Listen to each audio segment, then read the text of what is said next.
समर्थ जे शरण बिना तालिब तरे की नकी निकरन चित मां संसा वहम किना।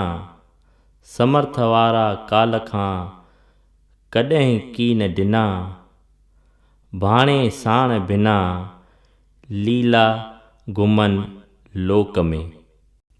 ज्ञान दीप भाङो पहिरियों। तर्जुमान सुर्गवासी श्री दीपचंद ईसरदास भाॻिया। पहिरियों दफ़ो छपियल दिसंबर 1962। हीअ ऑडियो CD स्वामी लीलाशाह वेदांत पब्लिकेशन द्वारा साल 2010 में पेश कई वई आहे। धन्यवाद।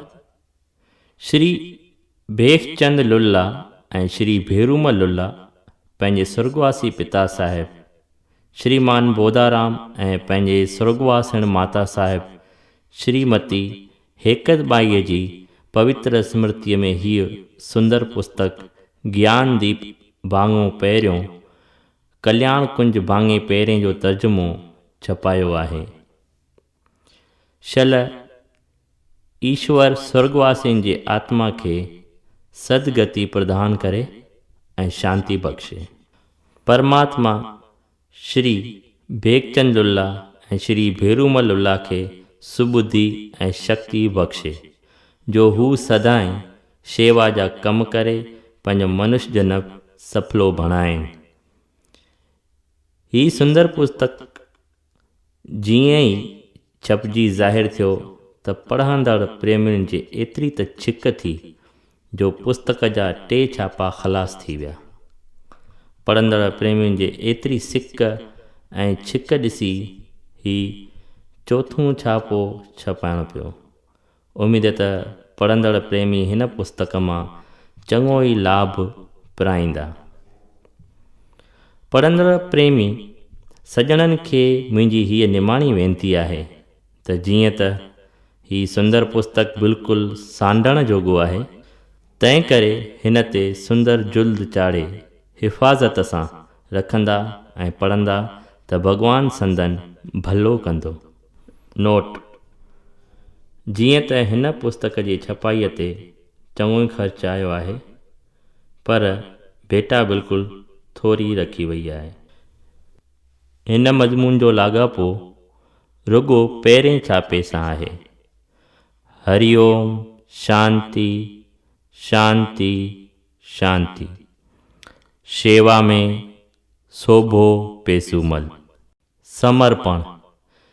हीअ ज्ञानदीप ज्ञान जो भंडार परम पूजनीय सचे सदगुरु श्री स्वामी लीलाशाह जिन जे लगातार 6 महीननि जे परिश्रम खां पोइ संदन अपार आसीस ऐं सतगुरु प्रसाद जे रूप में मिलियो आहे।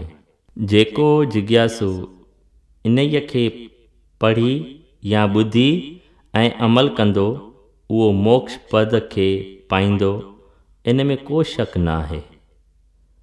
ज्ञानदीप जो ही 5 छापो परम साईं भगत दादा सोभराज जिन जे शुभ संकल्प ऐं आशीर्वाद जो फल आहे।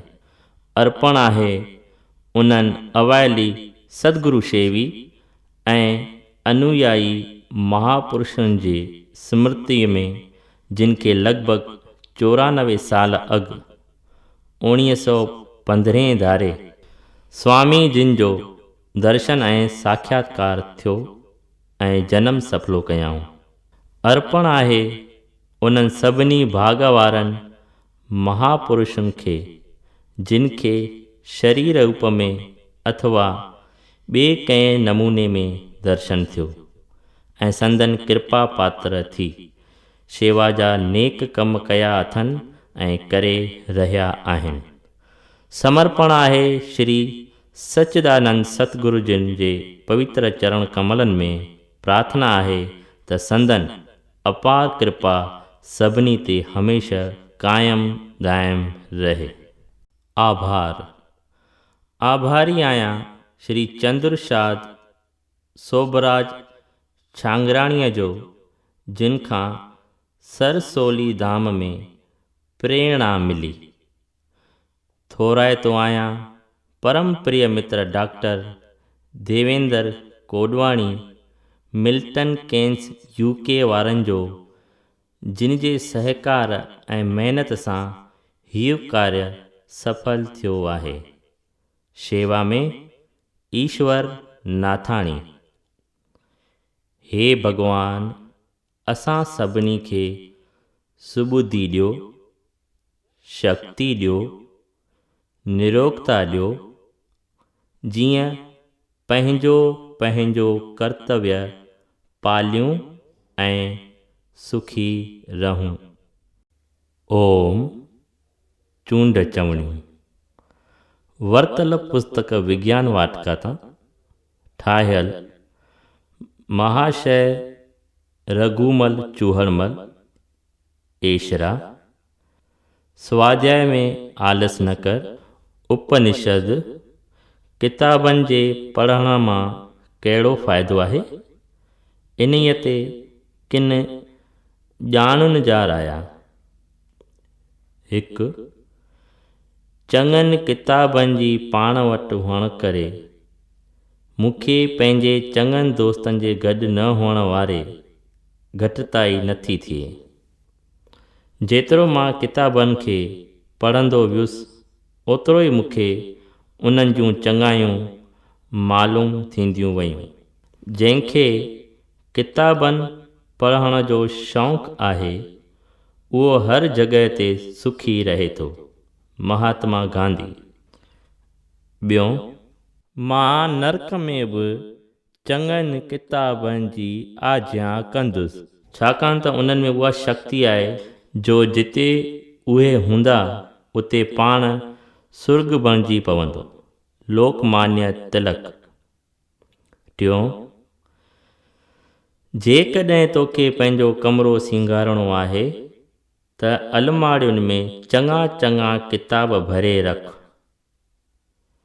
तुंहिंजे कमरे जो शुआउ ॿीणो थी पवंदो। मिस्टर केरी। 4. विद्वाननि जे लिखण जी सियाई मस शहीद जे खून खां वधीक बहितर आहे। हज़रत महमद। 5.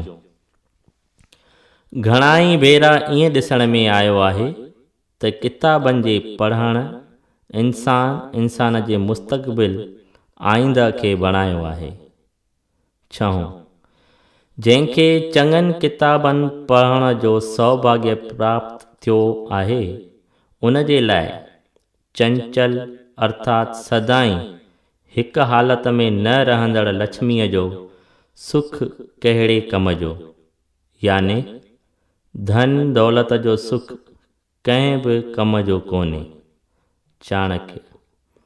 7. मूं सभिनी हंधनि ते खोज कई, मगर उहा शांती जंहिंखे मां ॻोल्हींदो होसि, सा किथे बि न मिली, पर उहा हिक कुंड में हिक किताब मां हासिल थी। P.A. किप्सन। 8. किताबनि जे पढ़ण मां मूंखे जेतिरो आनंद हासिल थिए थो, ओतिरो ॿिए कंहिं बि कम करण सां नथो थिए। बंकिम चंद्र चैटर्जी। 9. पुराणा कपिड़ा पाए बि नवां किताब ख़रीद कजनि। R. सिटलन बम्स। 10. दुनिया जो सभु ज्ञान ग्रंथनि अंदरि भरियो पियो आहे।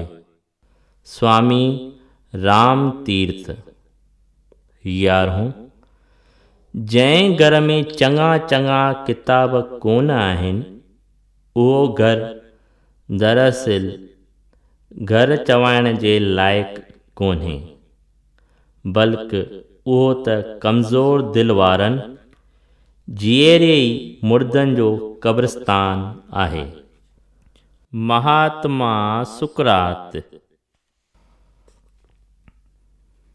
12 ग्रंथनि जो प्रेम परमात्मा जे राज में पहुचाइण वारो हवाई जहाज़ आहे।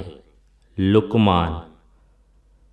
13 साए सब्ज़ गाह सां भरियल जंगल में बुख जे करे मरी वञण वारनि हैवाननि में ऐं दुनिया जे अंदरि पढ़ण जे लाइ हज़ारनि आला आला किताबनि जे हूंदे बे इल्म रही वञण वारनि इंसाननि में कहिड़ो फ़र्क़ु रहियो, याने ॿई हिक जहिड़ा आहिनि। अरिस्तो। 14